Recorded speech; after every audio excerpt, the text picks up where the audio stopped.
Blog Talk Radio.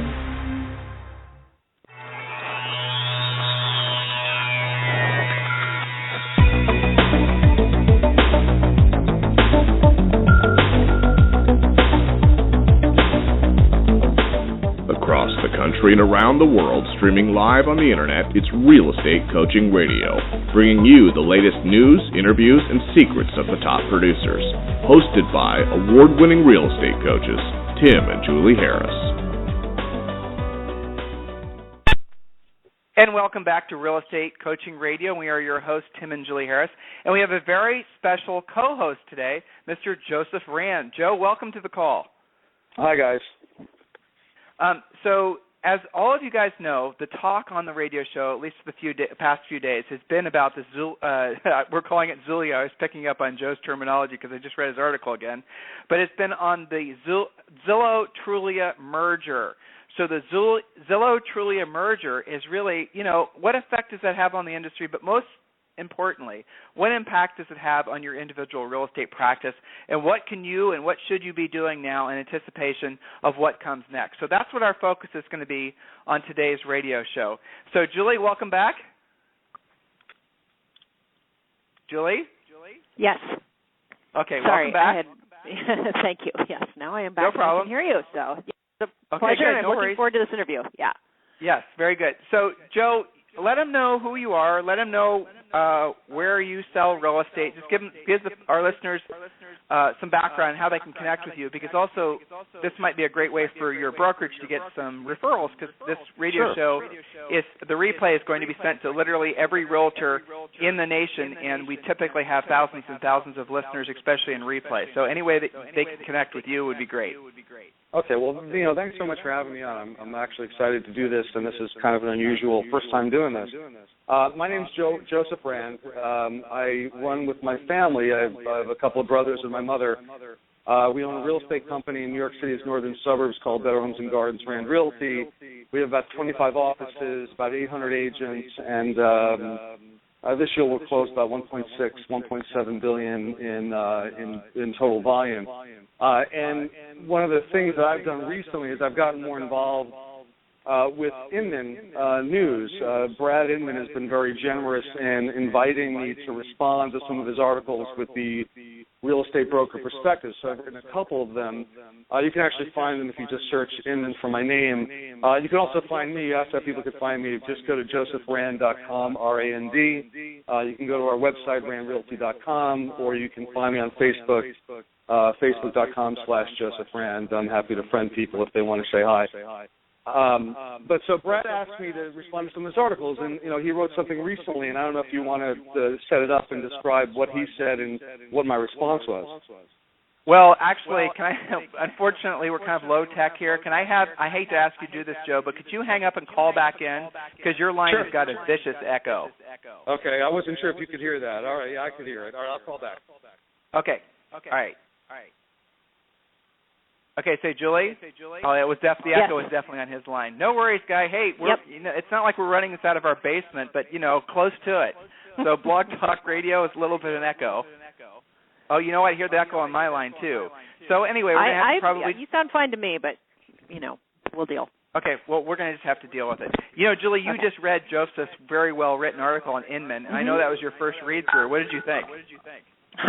I think he makes an excellent point about, it is a love-hate relationship with Zillow. Everybody loves the leads, hates paying for them.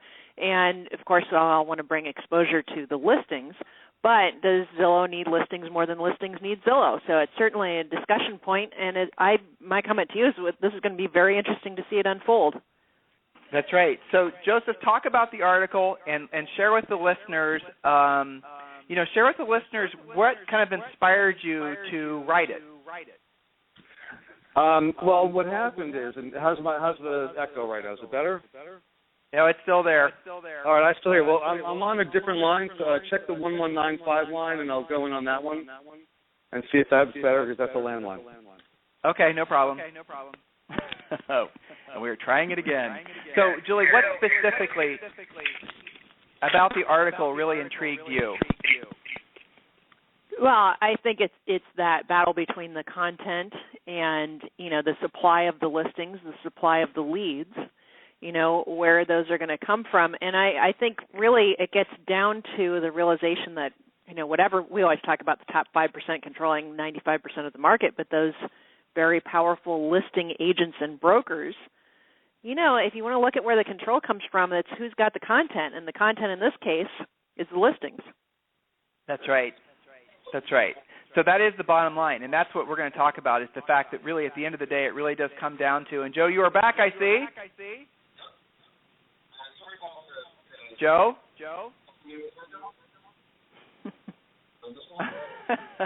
It's worse. Well, that's it's coming from the West Coast. Okay, Joe, are you there? I am. Okay, that's better. Okay, good. Well, you know what? There's still an echo, but we're going to live with it. So talk about the article.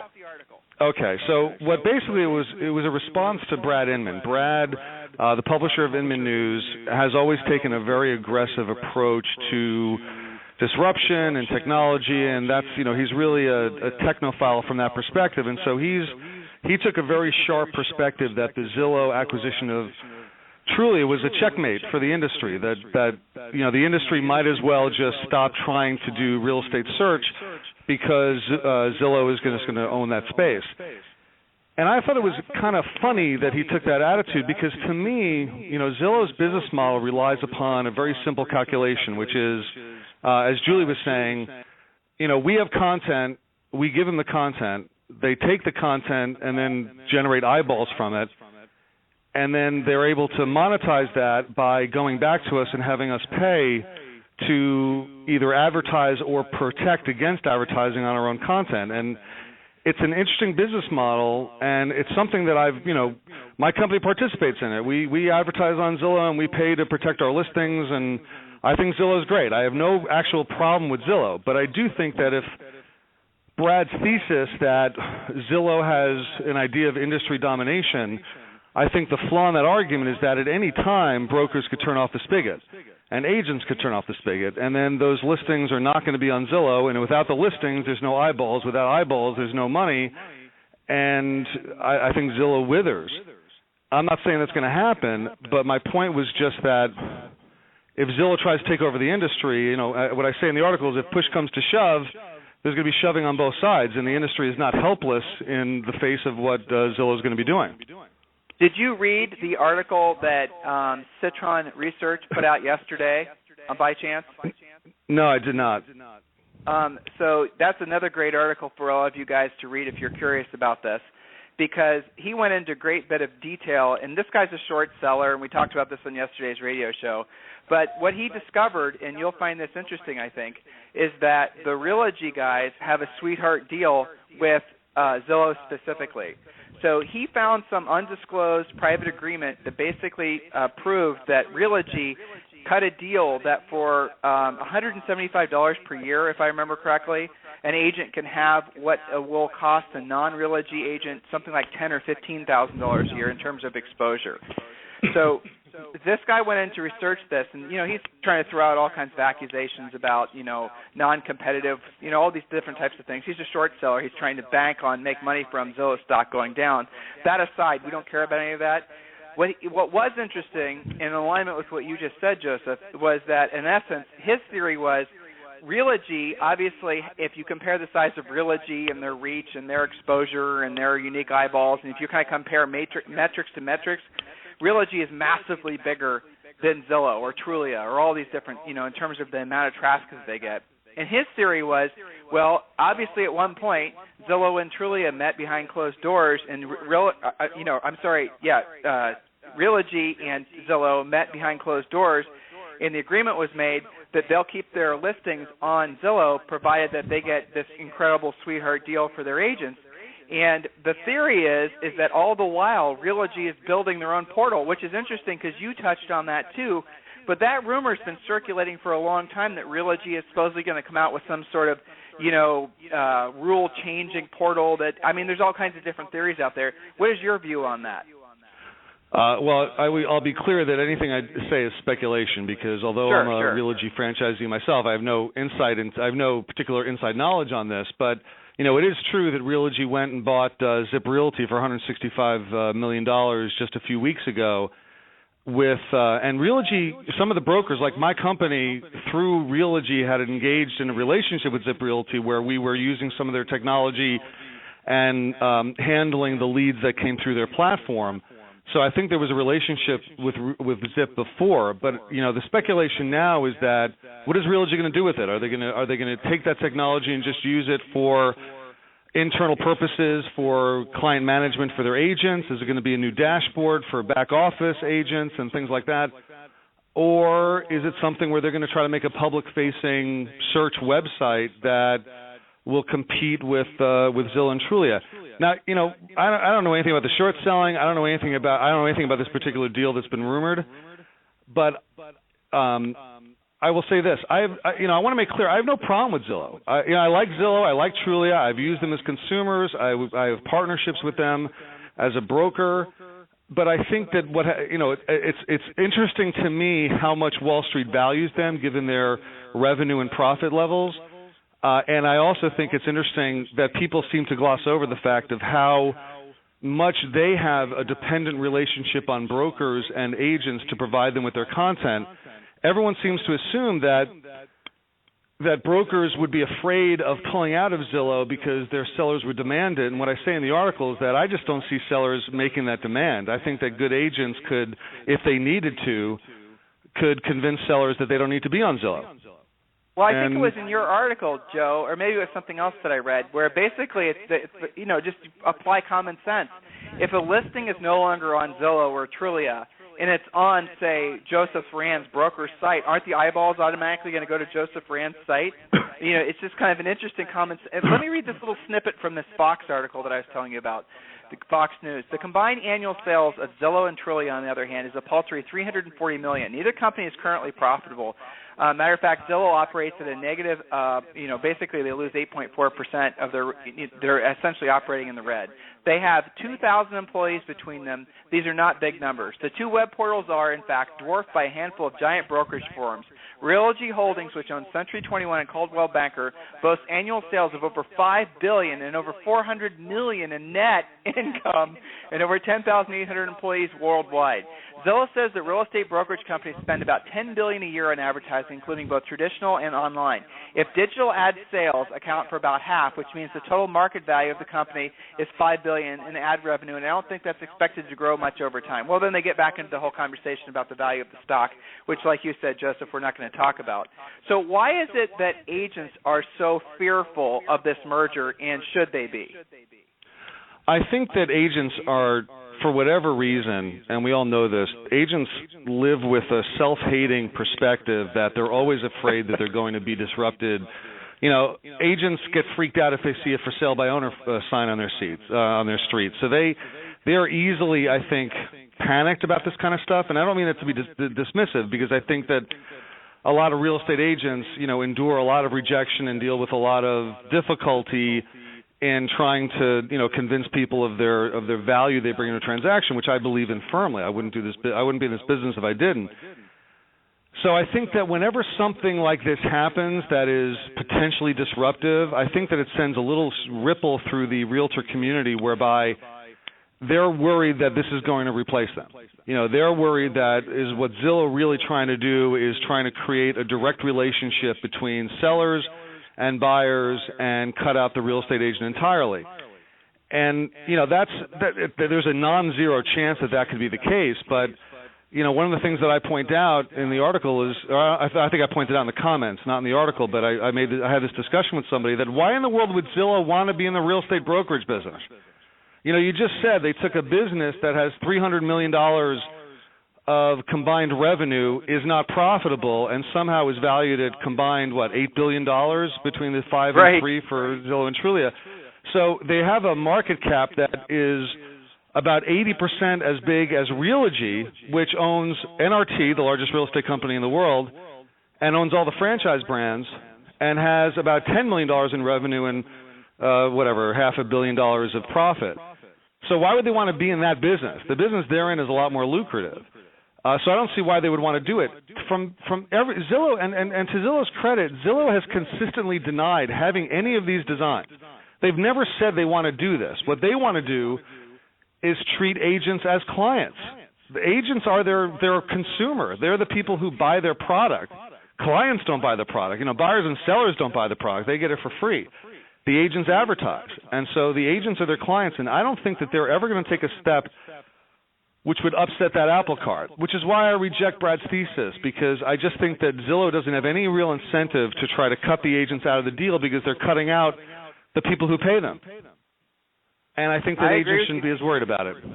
I agree with you completely, and Spencer made it very clear that they have no intentions on doing that, and I have no reason not to believe them. I mean, they have built a better mousetrap. But what happens, Joseph, in your opinion, if they start aggressively getting into trying to monetize seller leads? As has been the rumor for a while, they're experimenting with different platforms to start basically not just obviously getting seller leads, but then cultivating them, pre-qualifying them, and then referring them to agents based on some internal scoring system where they're scoring the value of the lead and they're scoring the agent ability to convert the lead to a listing so they can get the referral fee.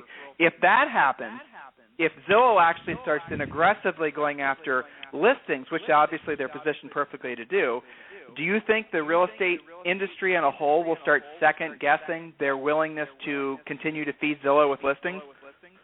Yeah, well, I think that's where the conflict would be, and that's to some extent Brad's thesis. Brad doesn't argue that they're going to disrupt the real estate business by eliminating the need for agents. He actually says that what they'll do is eliminate the need for brokers, because agents can form a relationship with Zillow, and Zillow can take over the responsibilities that have traditionally been taken by brokers to do lead generation, and including web lead generation for their agents. And so could Zillow intercede with that and try to create situations where they're generating so many lead opportunities that they'll now charge a referral fee for it? And would there be a possibility that agents would realize that, hey, I can do this on my own. I don't need a broker. I don't need a full-service broker. I guess that's a possibility. Excuse me, but I just think that, brokers have not had primary lead generation responsibility for their agents in a generation.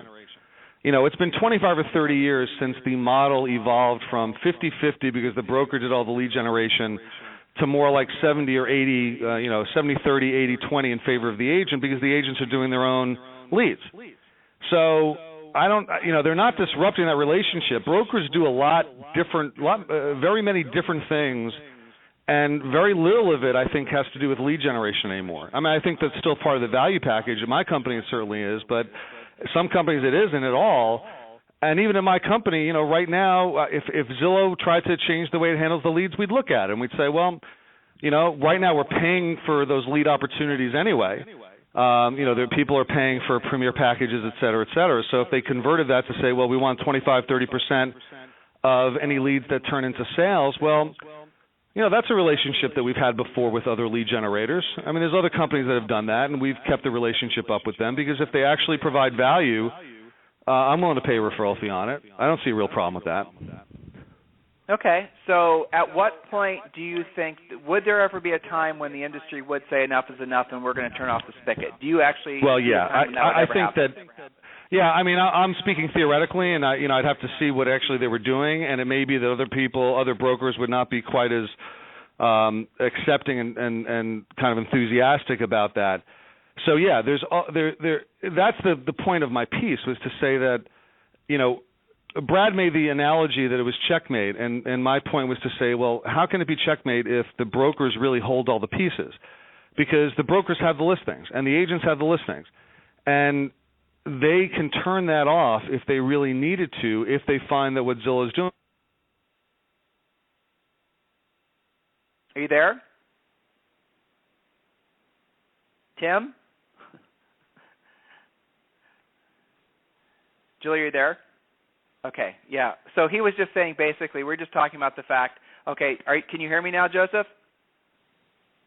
So we were just talking about the fact, Julie, that he was talking about, what would happen that would cause the Zillow or cause brokers to actually revolt against Zillow. And, he was discussing the fact, and he was suggesting that agents would be willing to pay a referral fee. And do you think that's true? And at what point are they not going to be willing to pay the referral fee? Well, I think his point is that there has to be value there if it is a real lead, that is really closable, that they actually generated. There's so many elements to this, right? It's the quality of the lead, it's the quantity of the lead, it's the agent's ability to convert a lead. There's a lot of different things going on here, but I think it's interesting that agents have been willing to pay up to 40% to relocation companies on top of their split, but then the argument becomes what kind of agent's willing to do that? So it degrades the service ultimately that the client gets in some cases. So I think, you really have to look at the overall quality of what's going on and are they providing value. Right, and then that's actually reminding me of back when you and I used to work for the relocation company. When we were selling for Remax, and we actually had to compete against the companies like NRT, where they were referring off agents on relocation stuff, and we had to compete against those guys. And so hypothetically, in the future, like we talked about in yesterday's radio show, that could actually happen again. So where we were going with this interview today, and we're obviously having some technical issues, is what do you do about it, Julie? If you are an agent, you're listening to all of this, and you're kind of fearful that there's a boogeyman around the corner, and they're going to, we're going to have to start paying for our listings, and all these different things are going to start eating our lunch. What would you, as a coach, be advising your clients to do? And Joseph, I see you're back. Yep. Okay, good. So I know we're having some technical issues today. So, Joe, I was listening to what you were saying, and I was just asking Julie. And, you're in an interesting position because you can kind of see this from different perspectives. And I think most importantly, you're a broker, and you totally understand the power of the listing agent. And if there's one thing that's not being represented in this whole conversation, one person, it is the listing agent. So an agent comes to you, and they're fearful about, am I going to be relevant 24 months from now, and what happens if all these changes start to happen? What are you telling your agents? How are you advising your agents to compete or prepare for the maybe onslaught of more folks trying to get in their pockets? I think I don't know exactly where my answer cut out in the last one, but the point I want to make about this was just that Zillow is an advertising channel. And they've always been an advertising channel, and they're a great advertising channel, as is Trulia, as is Realtor.com. And what I tell the agents is, Zillow performs a purpose. It provides a good service.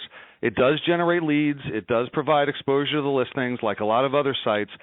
But it's not as if Zillow has a monopoly over any of these techniques. And anything they have will turn up on Realtor.com in 6 months. And there's other sites out there that are coming that will do much of the same thing. So it's not as if they can devastate the entire space. All that said, I like Trulia, I like Zillow, I like them all. I think I have partnerships with them. I use them as a consumer. They're terrific. What I would tell the agents is this. If you think it's valuable for your business, then buy the premier packages. They have to make the same decision that I have to make, and I'm making the decision about where I want the company's leads going, where I want the company listings going to. They can make the decision where their listings are going to, and maybe they would come to a different decision than mine. But I think a lot of them would probably agree. If I was doing it, I was doing it for a good reason. I think most of them would come along.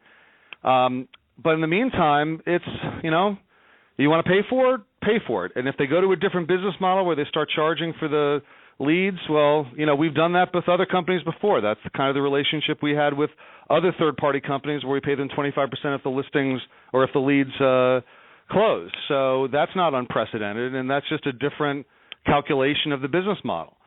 But, as long as Zillow and all these other sites play reasonably fair, as long as they're not, trying to, displace the companies, I think most brokers will continue to cooperate with them and use them as an advertising channel. What happens if you have a choice, though? Well, go ahead, Tim, sorry. Well, I was wondering what, in your opinion, happens to Realtor.com? Yeah, that's where I was going to. I think that I think this is a great opportunity for Realtor.com because the big three just became the big two, and even though Trulia is going to be maintained as a separate entity, from what I've read, there's going to be I think some combined advertising opportunities, and that's going to hurt Realtor.com, but I have to think that they've had a wake-up call in the last couple of years. Their whole business model was just dumb, quite honestly. The idea that what they were doing was they were taking the listings and they were limiting the listings to like 4 pictures unless the broker paid to enhance them. Well, it was just anti-client. It was anti-consumer. if I'm a consumer and I'm using Realtor.com and I realize that when I look at these listings on Realtor.com, they only have 4 pictures, and I look on Zillow and they got 30 pictures, I'm done. Realtor is done. They didn't punish the broker. They punished themselves by going with the model they went with. And I think they have to evolve that and figure out how they want to be the alternative. And, one of the things I said in the article is I posited the theory of the white knight, the idea that Realogy might have designs for Zip Realty to become the portal that doesn't have any of the negatives that Zillow and Trulia have. They do all, no follow tags, no premium advertising, no competitive advertising on your listings, all listing information conveyed through. That if a portal did that and put some money behind it and had some traffic, that might be meaningful to real estate agents and real estate brokers. And, the theory in the article was that might be something that Realogy is positioning Zip Realty to do. But it's also a position that Realtor.com could take.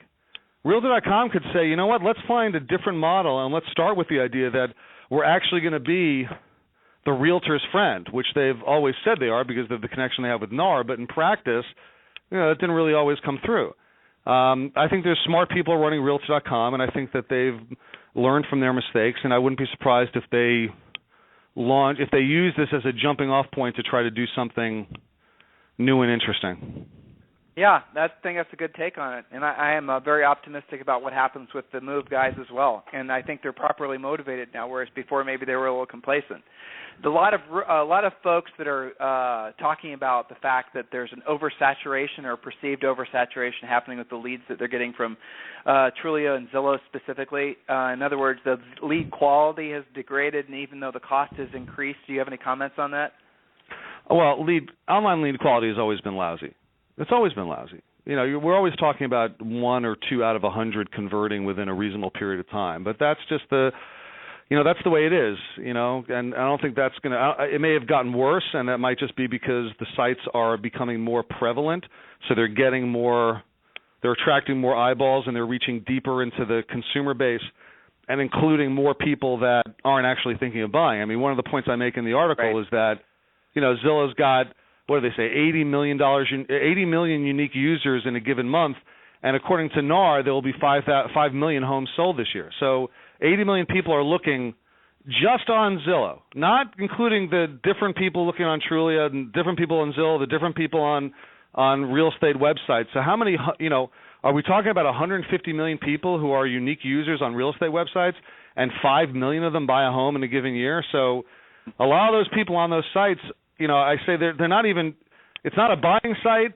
It's at best a shopping site, and a lot of those people aren't even shopping. They're just window shopping.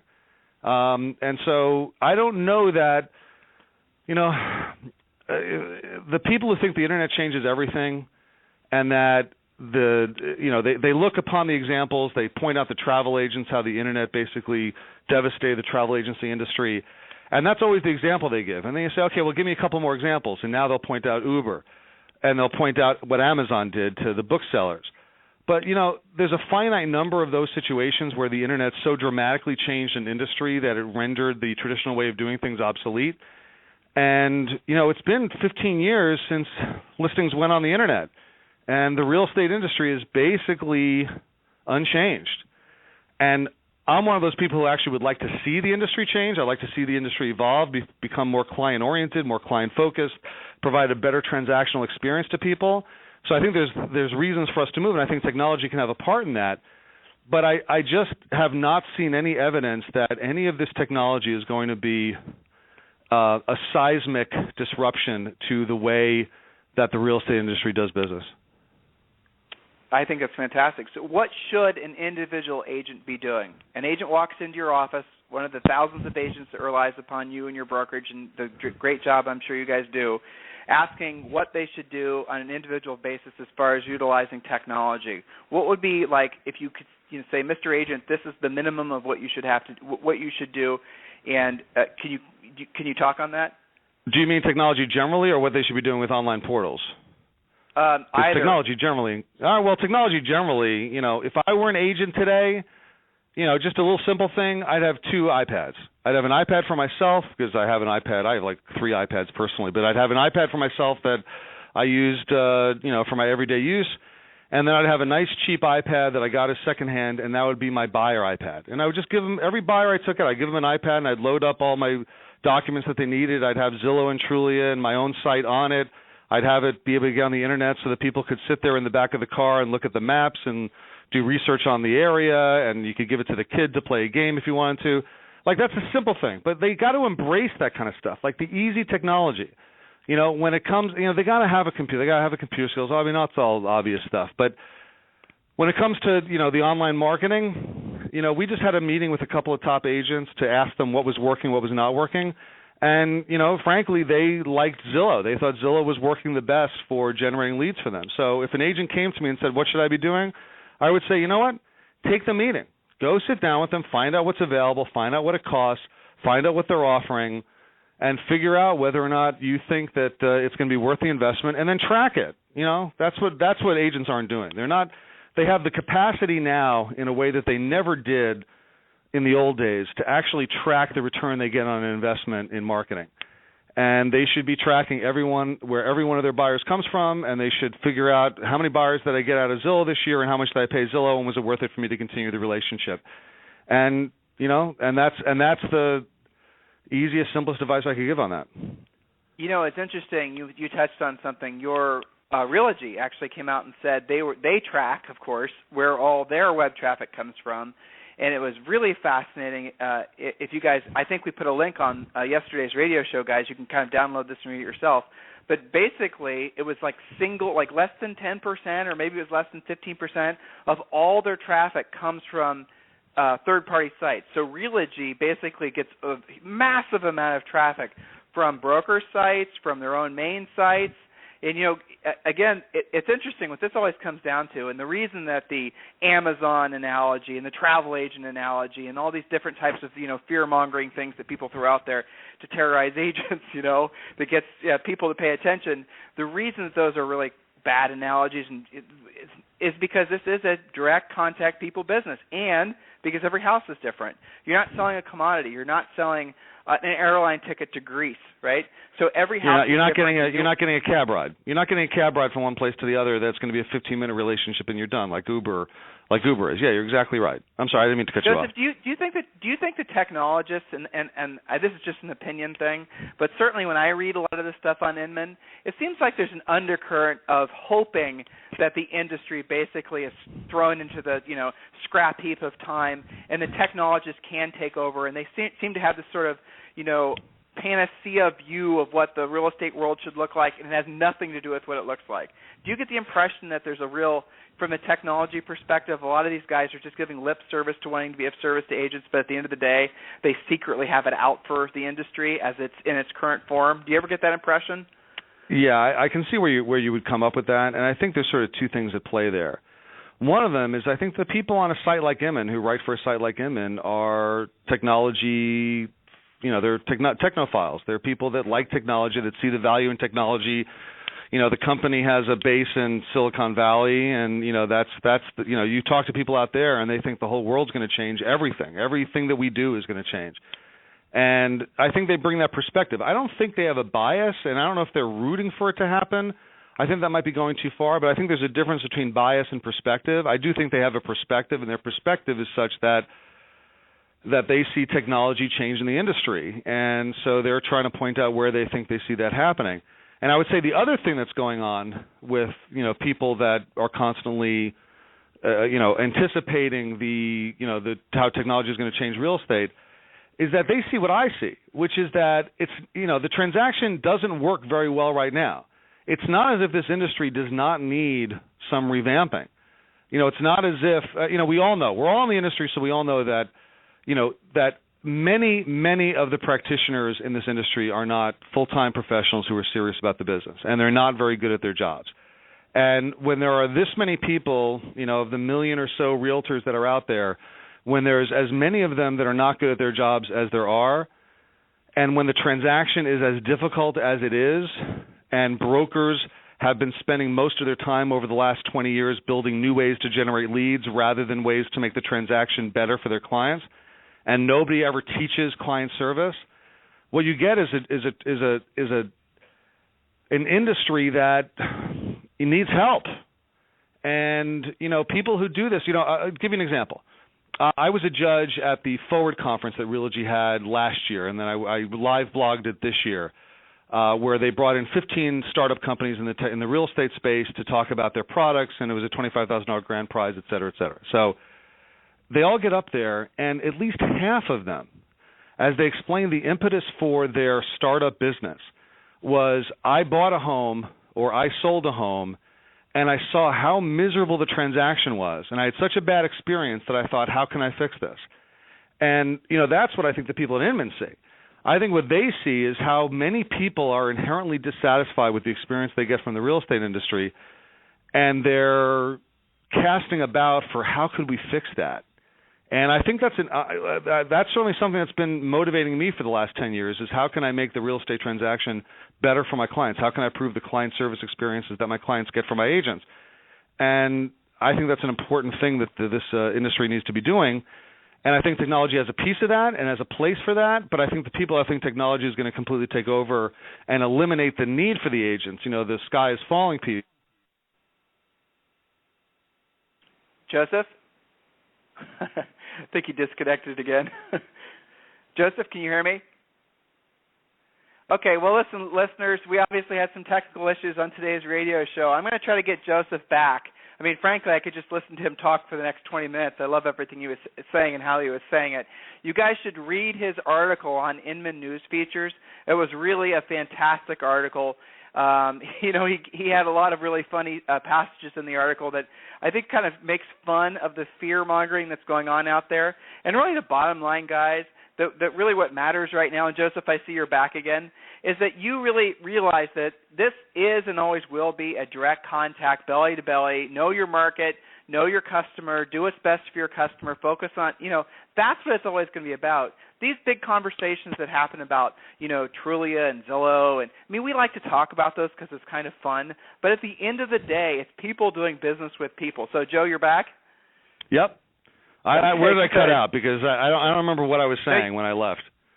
Well, I mean, basically, we're just essentially talking about where this is all going to go. We're talking about the fact that, a lot of this technology, the technologists out there are sort of, I was going to suggest that maybe what's really happening is a lot of these VCs see that the real estate industry is ripe for innovation, and with these technology guys are saying, what kind of business do we get into? And the VC guys maybe are motivating or funding or real estate companies or real estate startups that might disrupt the industry, and they're seeing that as a bubble, kind of like there was in green energy for a while. I think a lot of that's going on because the number of startups that are getting funded that are in the real estate space in the last 24 months really is extraordinary. It hasn't even happened that much even back during the original internet bubble, back in 99, 2000, 2001.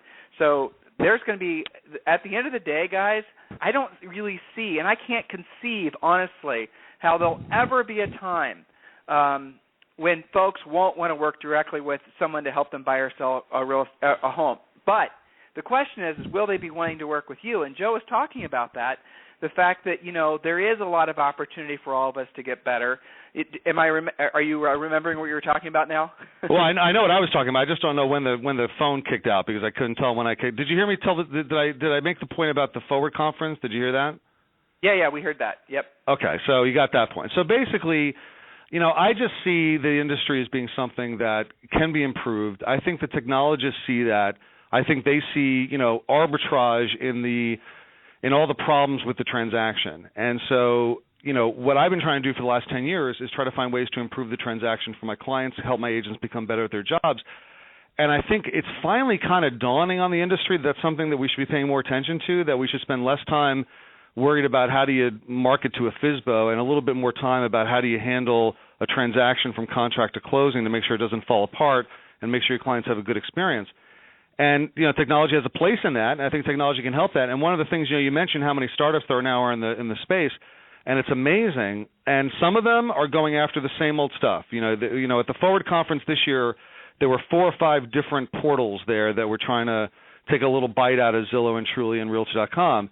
But there were also a number of sites that and startups that are focusing on how do we improve the transactional experience. So, for example, a friend of mine in a company that we're doing business with now, Jonathan Eisen, who runs Closing Time, is a product that provides checklists for buyers based on their own personal needs. It provides an online checklist for them to manage their transaction from contract to closing, and it's really neat and it's really slick, and it's a great thing for buyers to use when they're in a transactional process. And it's one of the few startups that actually tries to attack what happens on a transaction after contract as opposed to how do we go get more leads.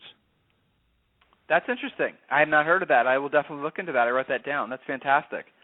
Right. I mean, so that is closing, so you're saying – well, so you're suggesting, the vibe I'm getting from you is the shift for a long time, especially inside our industry, is essentially more on the lead generation, how to get more sales type thing. And you're saying where the real evolution it should be happening is on the customer service end of things, making the overall experience – customer service is an overused word, obviously, but making the overall experience for the consumer much better.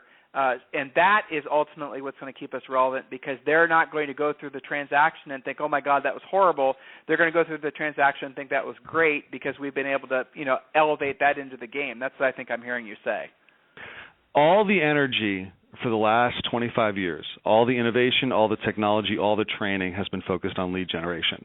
When was the last time you went to a conference that had any kind of attention in the breakouts and things like that to the boring stuff, the transactional experience, the learning how to do valuation? That's sort of this ghetto training area that gets resolved in continuing ed that people sleep through. The big money in training is helping people how to generate leads, and that's where all the innovation is. I mean, think about the fact that we're 15 years into the Internet revolution, and the websites that every real estate company has are almost exactly the same as they were 15 years ago. They have more bells and whistles. We got mapping, we got directions, we got pictures, we got videos. We have more things that we can use to market the listing, but it's not like we've added any transactional expertise, that we've made it easier for people to use the website. I mean, here's the thing. When you think about it this way, it just drives the point home. Almost every real estate website in the country is about shopping, and the site becomes virtually useless once a buyer signs a contract. In other words, the part of the transaction that is the most difficult part, the shopping's easy. Shopping's fun. People like shopping. But once they sign a contract, that's when the hard stuff starts, and that's when the website becomes virtually useless. There's nothing there. The only thing you do on these websites is search for homes, and then a lot of bells and whistles attached to that. And think about it from the perspective, you want to drive it home even further, half our clients are sellers, and they never need to go on our websites unless they want to check out, see what their listing looks like. We don't have any services on our websites geared towards sellers. That's amazing. And the reason is because we've put all the energy and all the money on technological innovation for the last 20 years, 15, 20 years, we've put into lead generation. And if it's not about lead generation, we're not going to attend to it. And I think that's changing. I think, companies like Closing Time, I think there's another great company called Updater that attacks the post-closing experience, the experience you have of doing change of addresses, which is this minor thing, but it's so annoying, and they do it so beautifully that I think it's the kind of thing where if an agent points their client to Updater, that client comes out of the experience feeling like their agent really took care of them. And that's what we need to do more of. Because your point's exactly right. This is a relationship business, and it's a business where there are services that agents give. And there are things that agents do which can't be replicated online, that have to be done, through counseling, have to be done with, feet on the ground. It's no different from lawyering. I'm a lawyer, and I know that there are tons of websites out there that will do legal agreements for you for a small fee. Online companies where they can do wills for you, they can do simple, LLC incorporations, things like that.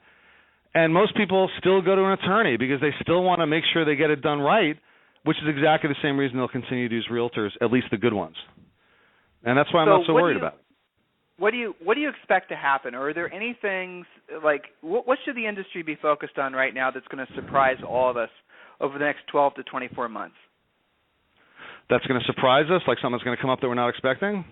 Your black Well, swan I think there's no question. scenario. We're going to see an increase in, no fee brokers, low fee brokers. $500 put your property in the MLS. There's going to be a lot of that because as the market heats up, there's going to be when it becomes easier to sell your home, people tend to gravitate toward those programs because they don't see as, when homes are selling in 2 weeks, you don't see the need for a realtor quite as much.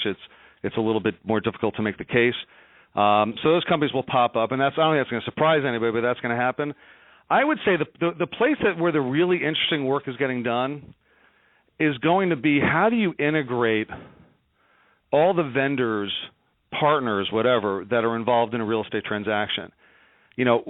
Where the transaction management holy grail, the oasis people keep searching for, the thing that nobody's been able to perfect, which is I want to be able to go to one place, one site, and I want my attorney to have access to it. I want my mortgage person. I want my realtor. I want my title person. I want my moving company. I want to basically have one clearinghouse that handles my entire transactional experience. And I'm not saying that's going to happen in the next 18 months, but I think there are people that are working on that. And when they get it done, I think that's going to be transformative. I think that's going to be much more transformative than Zillow buying Trulia. Yeah, I agree. Well, listen, we went way over our scheduled time. I know you're extremely busy. You're traveling. You set aside time to be on our radio show. I really appreciate it. So if folks want to get a hold of you, send business referrals and whatnot to your brokerage, how can they do that? You can find me at Facebook.com/Joseph Rand. You can find me on Twitter at Twitter.com/Joseph Rand. You can find me at JosephRand.com. You can email me, Joseph.Rand@RandRealty.com. I'm very easily findable. You just Google my name and you'll find my links. Exactly. So, Joseph, I really appreciate your time today. Keep writing on Inman. I love the fact that you were willing to kind of, fly against the strong breeze there and kind of, you really were speaking for our industry and what you were saying, and I think that's the reason that I'm sure a lot of people are reaching out to you after reading it, because what you wrote really resonated. Please keep it up. I really appreciate it. Thank you so much, and I really appreciate having the chance to be on. I'm sorry about some of the technical stuff, but I look forward to doing it again sometime. It is what it is, Well, we will have you back. I'll hold you to that. All right. Thank you. Great. Have a wonderful Thanks, Tim. day. Thanks, Julie. Very good. And everyone else, listen. Day. So, as promised, we're offering you guys differing perspectives on this, emergence of this, Zulia or whatever it's going to end up being called. What you got to do is you got to take in these little pieces of information, follow the advice that Joseph gave, and really think about it from your own business perspective. Does it make sense to buy, Zillow or Trulia or Realtor.com leads? Does it make more sense for you to figure out how to generate the leads yourself? Our stance. I've never held back. I think you guys should all learn how to self-generate so you don't end up becoming dependent. Because if you're dependent, if you never learned how to generate your own leads, what's going to happen? They're going to continue to raise your rates, and you're going to have to continue to pay them because you don't know how to generate your own business. If there's anything we can do for any of you, what do? You go to freecoachingcallsforagents.com, freecoachingcallsforagents.com. Thank you for listening. This program has been a presentation by Tim and Julie Harris, Real Estate Coaching. For more information on our real estate coaching and training programs, visit our website at timandjulieharris.com. Remember to tune in weekdays at noon for upcoming shows, and until next time, thank you for listening to Real Estate Coaching Radio with Tim and Julie Harris.